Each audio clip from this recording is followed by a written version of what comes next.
Good evening and welcome to another incisive edition of Hangout with Journalists on Some TV. This is where the headlines meet at the front line. But tonight, we are stepping away from the air-conditioned newsroom and diving deep into the harsh terrains of insurgency, insecurity, and courage. By the way, my name is Abraham Minor Joda, and I'm your anchor for tonight's Hangout with Journalists. And let me tell you something. Our guest is no stranger to bullet-riddled roads and hostile terrains. He's a veteran journalist whose pen and camera have reported from the heart of danger and whose voice now champions community-based security as a way forward.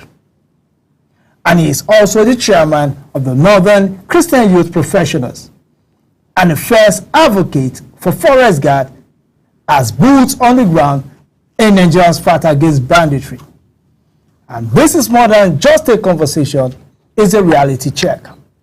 But before I bring on my guest on board, I would like to say something. In this profession, some cover the news from behind a desk, but tonight's guest has literally covered the news from behind sandbags. When most of us were watching breaking news, he is out there living it and sometimes ducking from it. While many debate security in conference halls, he's been in the bushes where the gunfire actually happens. And just like a prominent Nigerian journalist, Kadera Ahmed once said, journalism is not about just reporting the facts. It is about making power uncomfortable, especially when lives are at stake. And this evening, I'm introducing to you a veteran hostile environment journalist, Mr. Isaac Abrak. Good evening, Mr. Isaac Abrak. Good evening, Mr. Abraham. Thank you for having me. Yes, you're welcome. You're welcome to the show. And you're also the president of the Northern Christian Youth Professionals. Yes, sir. Is That's someone correct. that have advocated for inclusiveness of Christians and youth across Northern Nigeria and across Nigeria. He's someone that has been there, he has done that. He has pictures to show, he has stories to tell. Mr. Abrak, are you in Abuja or Kaduna this evening? I'm in Abuja. I'm speaking from Abuja, sir. Yeah, good evening. And how's Abuja this wonderful evening? Abuja is fine. Weather is cool. It's not as hot as it used to be. Okay. So it's fine. It's calm. And as you know, the minister of the FCT is doing a good job. We have roads, so the traffic is that we used to have mountain. It's getting lesser now because the minister is opening up the space. So it's good. Abuja is fine. Oh, that's good to hear. That should I use the term the well-known? I don't want to use the term controversial. Minister of the FCT, you said he has cleared up the roads. So that is a good one. That is a good one to hear from you. Well. Yeah. I would like our viewers out there to know who you really are. Mr. Isaac Abrak, before we go to Northern Christian Youth Professionals, let us talk about Mr. Abrak, the journalist. Yes, sir. Yes, sir. What is an hostile environment journalist, and what do you do as an hostile environment journalist?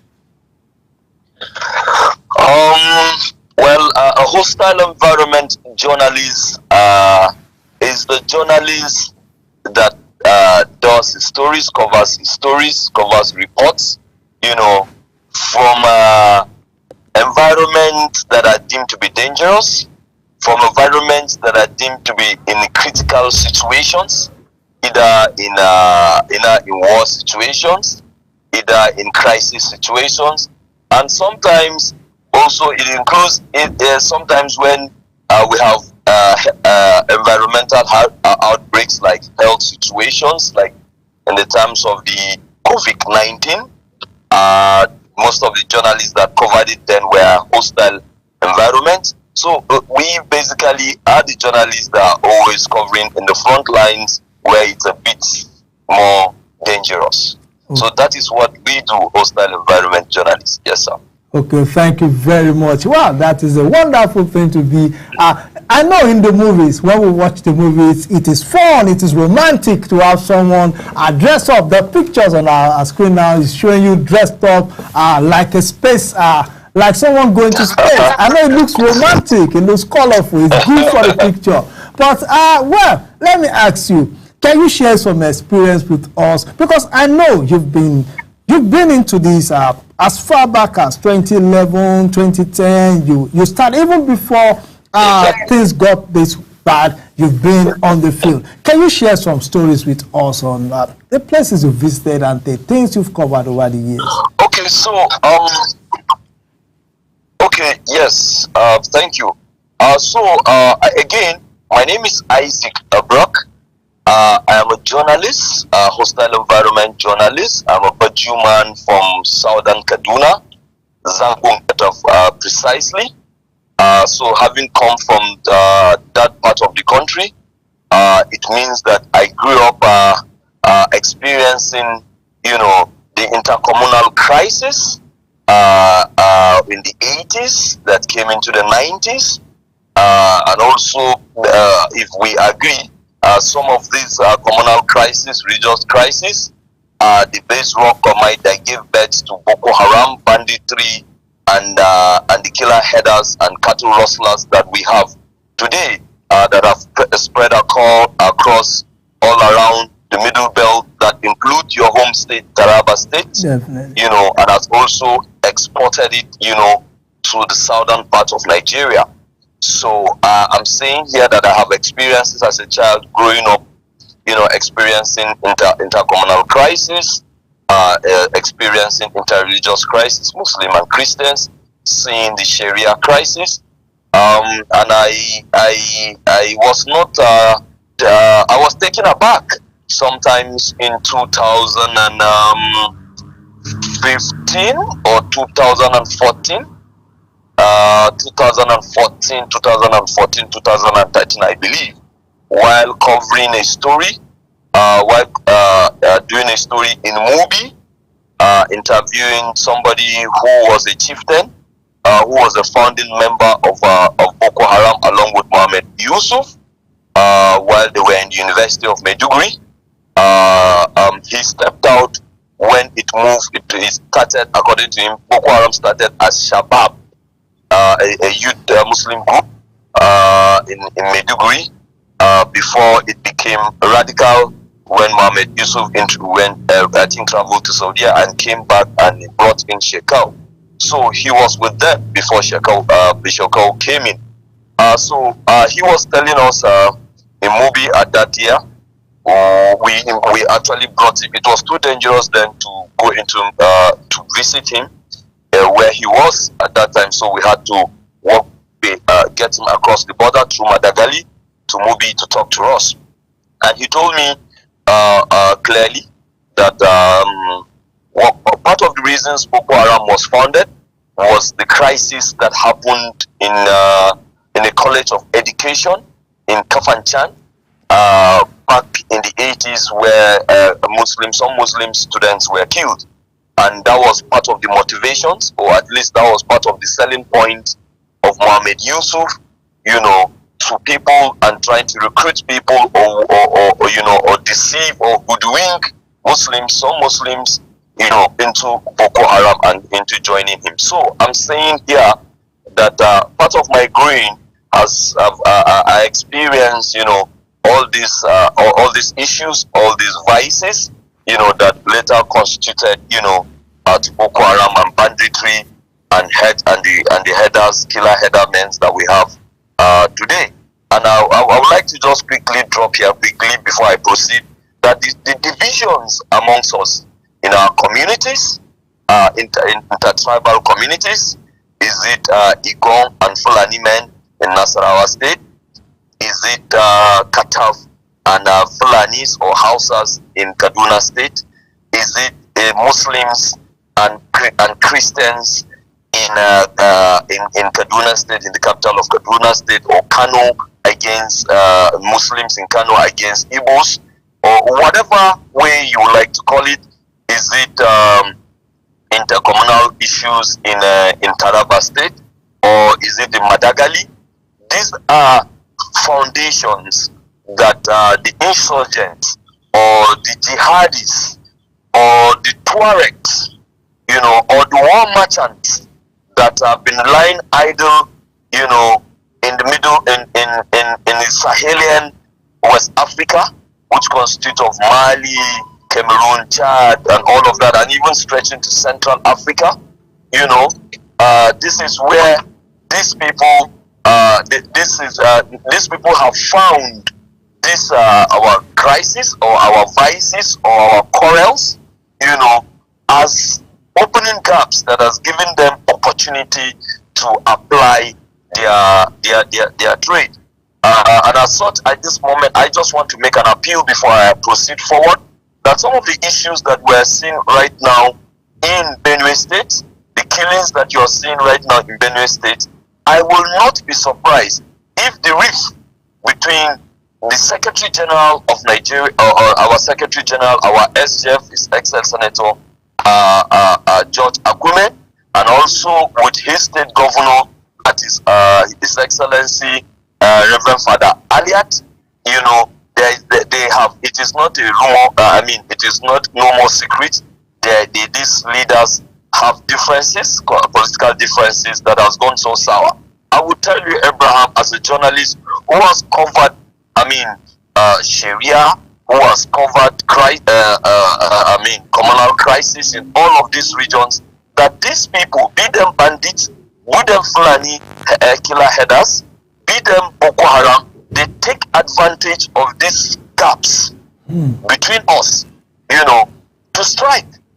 And I can tell you that if these two leaders can come together and reconcile their differences, you will begin to experience a drop, you know, in the level, in the space of attacks that is going on in that region. So I saw submit here today that I'm calling on these two leaders, the SGF, our SGF, and the governor of Benue State, to please close ranks and close ranks and see what God will begin to do, you know, in the camp of their enemies. I assure you that you will begin to see that these people will not be very successful, because I remember, about a month ago, the last press statement the Northern Christian Youth Professionals put out on the attacks in Benue and Plateau State. You know, at the time, a lot of people were saying, "Oh, it is the governor that is responsible. Oh, it is the SCF that is trying to sabotage the efforts of the governor." That is what terrorism swells on. That is the oxygen that gives birth to Boko Haram. That is the oxygen that the bandits use. So you are busy accusing yourself, and you are not focusing on them, and as such, they will just be planning their next attacks, you know, because you're opening up the gaps for them. I have another example to give on this. In Madagali, where within 2014, was it 2014, where Madagali, then we were touring, was it with General Chris Olukolade? No, I think it was after that. So we had embedded with the army to go through to visit liberated areas would had been recaptured, you know, from insurgency within this was in 2015. And we were in Madagali. I think Minchika or Madagali. Let me just stay with Madagali. And there was a case there, a peculiar case that really touched me. They have a market day, and the market day used to be on Fridays. Are you with me, sir? Yes, I'm listening. I'm paying rapt attention to you. Yes, so the market days was on Fridays, and as such, I think the market was renovated, and as such, the Muslims there also wanted the market days to be on Sundays. The Christians insisted that on Friday. You see, so it just really gives you that, okay, maybe the Christians, the Muslims would have wanted it on Sundays so that they can go to their mosques and have time on Sundays when they don't have to go to mosques and go to the markets, use that as a market day. While the Christians would have preferred the market days on Fridays so that on Sundays they also go to their churches or place of worship. So this became an issue. And it generated some crisis. You know, that God, I think they even had some scuffles, you know, took up arms against themselves. So, and while this was going on, Boko Haram was trusting from beside, because we interviewed people of the community, both from the Christians and from the Muslim side. So Boko Haram planned an attack. And in any attack that Boko Haram would attack any community, or bandits will attack any community, or killer headsmen will attack any community, in all of the cases in Nigeria, including what is going on in Taraba State, the bandits, the criminals, the violent group always collaborate with people from those communities. And as such, they collaborated, they found some collaborating forces within the Madagali. And I don't know whether it was the Christian that collaborated with them or it was Muslim that collaborated with them. What I would believe was that those who collaborated with them have thought that those Boko Haram were coming to fight for them. But when we got there, dozens of people had been killed. There were bullet holes on the mosques. There were bullet holes on the church. In fact, both worship centers were hacked down. You could see machetes and all of that being hacked on the walls and the windows, you know, of all these things. So what does that tell you? The gap, the friction between these two religions in that community, Boko Haram found that as an opening to strike. So I'm saying again that if we close ranks, if we close our ranks in terms of religion, in terms of tribal differences, I'm telling you, in terms of even political differences, I'm telling you, this insurgency, this banditry, this kidnapping, whatever you want to call it, it is going to end. Because at the end of the day, Abraham, I can still, and I want to submit here again, that in my 16 years of journalism, whether it is Fulani killer headsmen, whether it is bandits carrying out kidnapping, whether it is Boko Haram, whether it is ISWAP, at the end of the day, it is terrorism. Most of these guys doing this headers, cattle rustling, banditry, kidnapping, are just a subsidiary or an outlet or an arm of the terrorism, Boko Haram or ISWAP terrorism going on in Nigeria. So if we close our ranks, that is the first step. If we close our ranks, I'm telling you, my brother, Nigeria will begin to see a remarkable victory against this terrorism that we are witnessing. So I will take a pause there so you direct me. Thank you very much, Mr. Isaac Abrak. You've been there, you've done that, and your words clearly shows that the differences we create among ourselves, it is these cracks in the wall that the criminals use to come into us, because most times you find out at the moment that there are communal crises or religious crises, you find these insurgents, they thrive in such environment, and you are spot on. I can't disagree with you on what you said, simply because the facts speak for itself, and you've been there, you've seen all these things, you've spoken to people, you've spoken to the criminals, you've spoken to those that have repented, that claim to have repented, you've spoken to the victims of all this. Now, let us go to an issue that is now a national issue and is gaining a lot of ground. But I remember some few years back when we met on the platform of Northern Christian Youth Professionals. I was introduced to you by one veteran veteran journalist, Mr. Dapo Okubanjo. He said, you're from the north. There's this veteran journalist that is leading Northern Christian Youth Professionals. I would like to introduce you to him, and he did. I listened to you, and one of the things you came up with is forest guard. Yes. You started, I never thought of it, but you came up with the idea. You say forest guard. These criminals live in the forest. Why don't we have people guarding the forest? These places are governed spaces and they flourish there. Why don't we have people live in there? And I bought the idea. And you worked tirelessly. You wrote a lot of papers, a lot of articles. You met a lot of people. And today, the government have bought into your idea. First of all, I would like to ask, because I know you wrote severally to the government, to people in power. Yes. When you reached out to? Hello? Hello, yes, I'm here. Yeah, I'm here. I said, yes, this forest guard that has now been accepted by the federal government. Were you reached out to by those who submitted your proposals to why this forest guard issue was being, now that it has been accepted, were you reached out to? No, not yet. We have not been reached out to.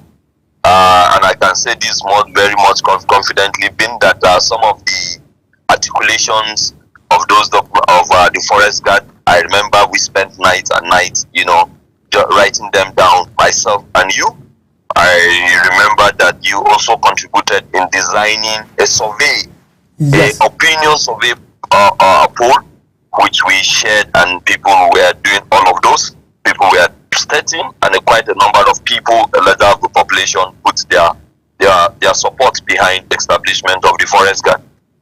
We have also written letters to the office of the NSA. I just submitted a letter just on Friday. I made sure to submit it myself on Friday. Was it Friday or Thursday? I submitted it myself. And while I was writing that letter, I discovered that I had acknowledged copies of letters that we had written before now. And the first letter that was written to the office of the NSA advocating for the forest guard and calling to recommendations was in December of 2023. I did the next one was in January 2024, and all of that. And we have continuously written articles and spoken on television, spoken to clergymen, community leaders, and all of that. Nobody has reached out to us yet, even up until this moment, including our senior colleagues who we were with them during the campaign. With the campaign. Since the campaign, we've been together, who work very closely with the president. Nobody is there to reach out to us, but we are grateful that Almighty Father found us worthy. Abraham, I want to say this, that we must appreciate God first, that God found us worthy to reveal this vision to us at a time that nobody believed in it. I know a lot of people, including security experts, came out outrightly, and said it was not possible. Some said it was possible, but the danger was too much. Some preferred the state police, but we kept on. And so, as such, it is important that we return all glory to God for finding us worthy, as little as we were, to reveal this vision to us, which the president has now come to concord today and approved it. So we give God all the glory.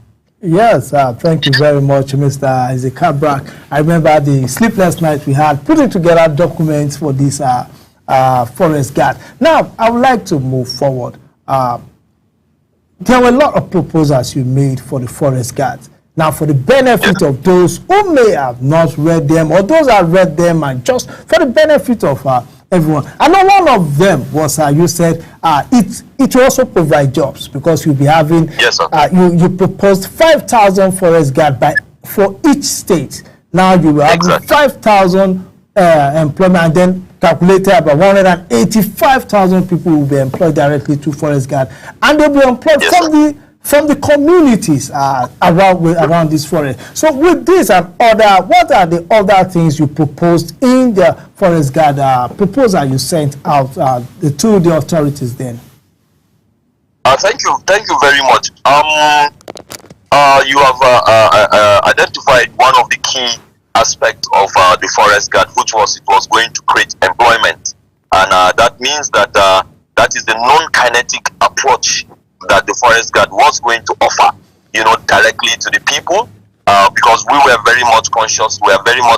I have seen it. I've had why Boko Haram surged, why Mohammed Yusuf was so successful, why Shoko was so successful. He was giving these youths who were unemployed in Borno State, he was giving them loans, he was giving them money to start up businesses. Some bought keke napep, some sold meat, and all kinds of things. So this was how he used to recruit them because they were unemployed. So with the 185 employment being employed, it means that they were going to be strengthening their economic power, their purchasing power was going to be strengthened. But another one which is quite very important for us was that the forest guard must be community driven.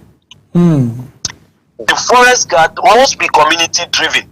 The forest guard must be owned and run by the people living in the hinterlands, by the people living in the villages, by the people living in the rural areas, by the people living in the community areas. The forest guard must be owned by the grassroots. The forest guard must be owned by the people that have been killed, the people in the villages of Taku in Taraba State that have been killed. Those people in those forests, they are the one that we've been telling Mr. President, recruit them to man their forests because they understand their forests more than any other security personnel. And our argument has always been this, Abraham, yes, that I'm listening. the Nigerian military have told us years before, during the periods of Goodluck Jonathan, that they had disseminated Boko Haram. They had technically defeated Boko Haram, the terrorists. And as a journalist who has worked in the front lines from Madagali to Obosa to Hong to Song, to all of these places, Sambisa Forest, all of these places in Gombe, the hills and all of those places, it is true. There is no doubt about it.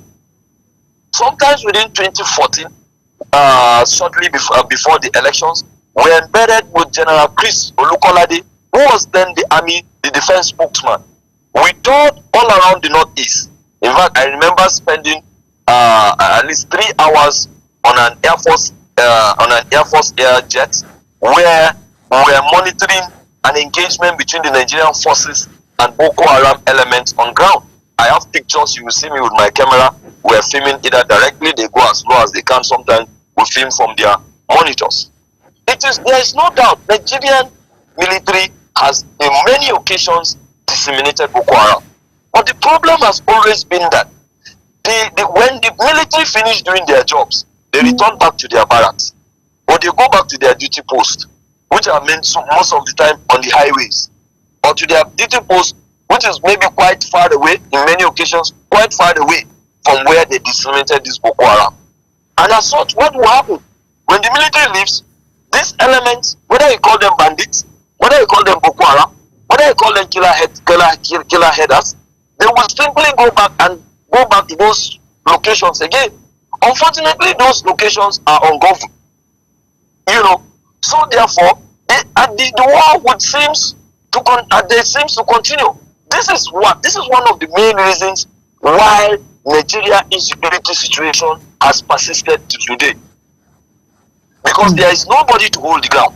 Now, with the hunters and the youths of the village, of a local government, of a forest in Taraba State now, when the military collaborating with the military, when the military disseminates the insurgents who are causing problem from that forest, the youths who are living in that forest, around the community of that forest, who have been recruited along with the hunters, who have been recruited into the forest guard, would hold the ground and continue to supply the military or the police or the immigration officers or the custom officers with the required intelligence around that place. If they are returning, they will send signal, and our military will simply go and do the job and send them back to where they are coming from. So with the forest guard now, I can assure you, Abraham, yes, that the issue about insecurity in the north particularly, it is going to be a case that will be ended. I assure you now, that the Boko Haram, the ISWAP, the killer headsmen hiding in our forest, the bandits, the kidnappers, since the day President Bola Ahmed Tinubu muted, announced the establishment of the forest guard, they know that their days are numbered. Just yesterday, I received a video from a forest in Wildlife Park in Plateau State. The head of a terrorist group, of a kidnapping group, of a banditry group was arrested. His name is Donguntu, and he was arrested by Sadikim Baka. That is the head of hunters of that chiefdom. And while he was being interrogated, he confessed that since he heard that the head in Sadikim Baka was after him, that is the head of hunter was after him, he has been afraid. And this is what we have been saying all these days. Wallahi, Abraham, I tell you a story. And please, anytime I'm veering off, please let just call my attention. No, continue. In Adamawa State, there's a woman called Aisha Bakari. Sarauniya Maharba na Adamawa State a traditional emirate council.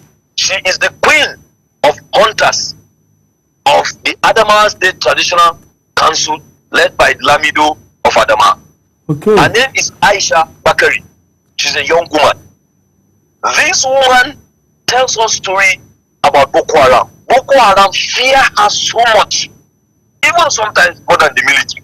And even the military officers have testified it. I've embedded with them. She tells me of a story, how they used to. She is the first, if you cast your mind back to sometimes within 2015, I think it was in September of 2015, when the first about 500 people were liberated, were recaptured from the hands of Boko Haram. Yes. This was done. Yes. As about September, I filmed the story in when those people were kept in the military they call it military transitional camp. It is located in Mubi. I went there, I filmed them. It was carried in CNN and all of that. This job was done by Aisha Bakari and her troops of hunters. How did they achieve this act? What they do, she told me, in some of their instances, in some of using their local tactics, what they do is that when they locate a horde of a detachment, or what would I call them, a horde or is it a command of a Boko Haram, in the forest, they will be monitoring them. They will wait. If it is during the raining season, they will wait until a day when it is going to rain. Okay. And they would have observed if the rain was going to be heavy. So when they know that it's going to rain, they will start going after these people. They would have prepared shelter for themselves. So they will go shoot around them and scare them and have them running. So they will keep on chasing them. Not coming so close to them, but just keep them in sight so that the Boko Harams will be seeing them that they are chasing them. So while the Boko Haram are running in panic, trying to hide, they will just be strolling, just making sure they are visible to the insurgent to see them chasing them. When the rain starts falling, they will keep on chasing them, just following them gradually, while they are taking shades, while they are putting umbrellas, or while they are putting on their raincoat suits. They have already prepared to conserve their energy. Yes. They will make sure that the rain falls on this Boko Haram, falls on them, and when the rain has stopped, they will stop, so that the Boko Haram too will find it will stop. So when the Boko Haram elements stop, after some time, the cold breeze of the evening will start blowing them. And since they have been soaked with rain and have exhausted themselves running from this Aisha Bakari and her troops, after a while they will fall into a deep sleep. They will give them some hours, 2 or 3 hours. After they've slept so deep, they will now creep into their camp, disarm them, and tie them up like ropes or rams, like goats or rams. Tie them up. It is in the process of tying them up that most of them will wake up.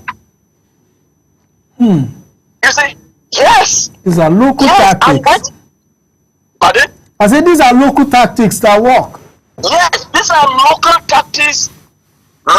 tactics that our hunters are going to deploy. Abraham, I say to you that the fight that we fought was a good cause for the establishment of forest land. If we focus on the recruitment now I'm shifting to the recruitment now. Okay. If we focus on the recruitment, and we are also recommending that the recruitment, we should take our time to select. It's going to be a selection, and we can use the traditional rulers. Although again, when we talked about this, people have reached out to me and said some of these traditional rulers have been compromised and part of the insurgency.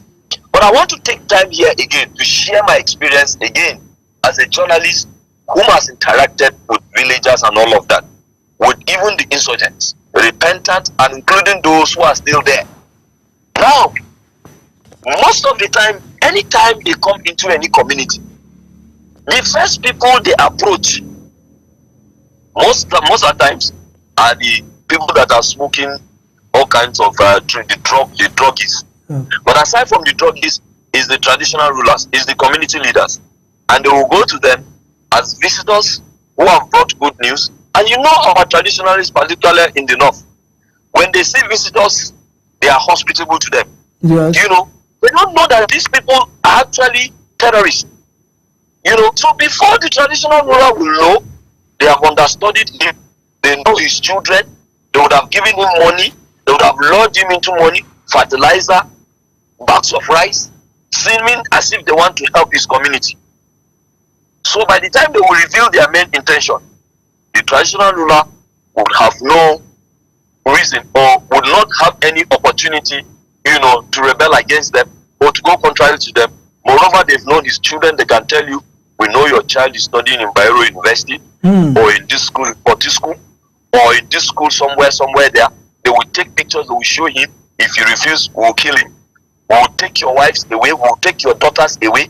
We know where they go, we know their houses, we know their rooms, we know everything, we will take them away. So these traditional rulers that have been called, most of the times they have been compelled. It's by compulsion. So I'm saying that our traditional rulers still love their people. They just don't betray their people out of their self-greed or anything. No, in most situations. So I'm saying that we can still use our traditional rulers, involve the state security department, the DSS, you know, to profile these traditional rulers. Are there ones that have compromised? Those that have not compromised, we use them. And even when we want to use the traditional rulers, we are using their department of the units of their hunters. Yes, the hunters unit. Yes, in every chiefdom, in every emirate council in Africa, or let me limit it down to Nigeria. If you go to the office of the Oba of the chiefdom of Oba of Benin now, or Oba of Oni of Ife now, yes, you would see that he has a department for the hunters. Now, if you go to the Emirate Council of the Okari of Okari land now, Oka of Okari, he has a department of hunters. Definitely. Now we use that department to recruit the hunters. Genuine hunters. So hunters. If I had a meeting with Aisha Bakari and some of our hunters from the north, she assured me that the ones that we have seen, highlights that we have seen, they are not as strong and as formidable as some of the ones that are still unknown.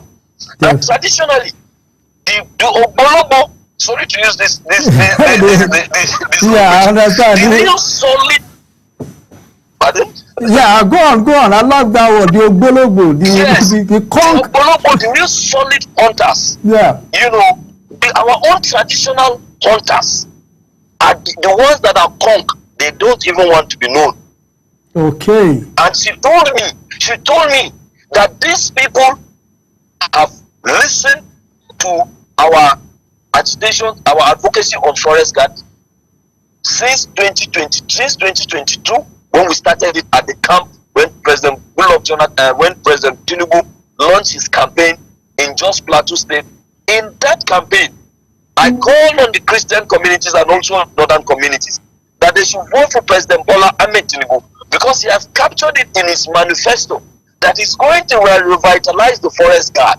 Yes. And that he was going to recruit our youth, so that they have been following. And thank God that we speak some of their local dialects in Hausa. And as such, these people have stated their readiness. So they sent her to us. I had a meeting with them sometime last week. They sent her to us that they are ready as long as the government is ready to recruit the people who are familiar with the forest. Okay. Now let me cut in here. Yes. Some time back, we saw this organization of hunters. Are they the same people? Is there synergy between these people we're talking about and there's National Association of Hunters, something of that nature? Are they the same? Yes. Do they have synergy? Yes, there are synergies. There are various outfits aside from the state owned vigilantes.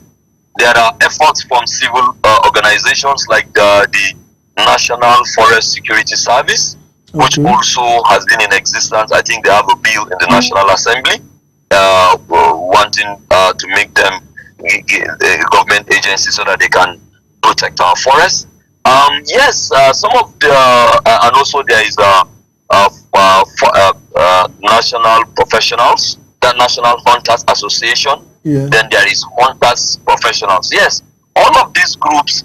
Yes, some of these hunters work for all of these groups, but they have also expressed their reservations, on the core focus, of these organizations, whether they have the genuine concern, to function in the forest. They also express concerns because some of the recruitment processes, have not given room, to get the real people, the real hunters into this organization.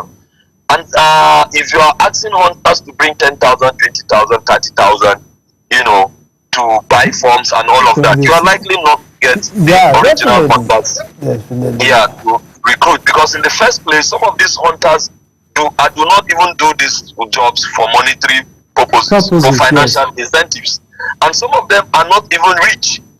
So they express that so those processes have left out the genuine hunters, the genuine rural dwellers, the genuine people who live in this forest, who are familiar with this forest, to be captured in this. And as such, they have their own reservations that if these organizations are handed, this forest guard, we are likely not to have the right people, working for the forest guard in our forest. And that they also expressed fear clearly that we are likely to have the insurgents, informants of the insurgents. Joining these organizations. With this organization, yes, who have infiltrated these organizations. Because if they say pay 30,000 or pay 100,000, how many of our rural dwellers have that kind of money. to be recruited into that? And as such, at the end of the day, the insurgents, the Boko Haram, the ISWAP, the kidnappers, the killer headsmen are the ones that fund some of these. They can be youth from your community, but they have already been compromised or loaded with money. So they infiltrate the system. So if they express their fear, and saying that these hunters have expressed their fears, that if the government does not take time to profile, and make sure that everybody, each individual is investigated to be recruited, and we just hand over this for this forest guard to these groups, will end up with a problem, that is even more worse and more difficult than what we have on ground. And I totally agree that if we are, okay, you want to say something? Yes, no, just round up your talk. I want to bring up your question, but I want you to round up that. And I totally agree. And Abraham, this was why we insisted that the forest guard should be owned by the federal government. If it is owned by the federal government, then it means that the federal government has the war chest, the financial capacity, to fund the forest guard as a first-class government agency. Their remuneration should be good enough. Their training, in military training, in combat training, regimental training, and also the core values of patriotism and citizenship, which are very, very, very fundamental. Yes. We must inculcate into the forest guard. Definitely. That the spirit of one Nigeria, the one Nigeria dream that our forefathers, Ahmadu Bello, Nnamdi Azikiwe, Awolowo, came together, and Herbert Macaulay, and all of that came together to form Nigeria. Why do we insist on this? Because the forest in Taku, in Adamawa State, or in Wukari, or in Chukunland, in Adamawa State, if you enter that forest, you can navigate yourself to Ogun State through the forest. You can navigate yourself to Onitsha. So it means that if you have somebody covering Wukari forest, he should know that he's not only working for the community in Taraba State or in his local government, but he's working for the whole of, he's securing the whole of Nigeria. So that we can avoid what we call territorial supremacy, where somebody who is guarding a forest in Zangon Kata, where I come from, will now feel that no, there's no header, or there's nobody that should come to the forest through this forest. If you come here, they want to treat you anyhow because they think that is their homeland forest. No, it is a forest that belongs to Nigeria. As long as that Fulani header is conducting himself within the ambit of the law, as we know our Fulani headsmen have always conducted themselves, he is free to move all around Nigeria. Because I don't think we have not started the ranching in full force yet. So until we get to that, these people, as long as they conduct themselves within the law, definitely they will be allowed, they will be treated fairly in everything that they are doing. So to avoid a situation where people will now start tribal demarcation or tribal supremacy. So we must train them. And this is why when we saw the press statement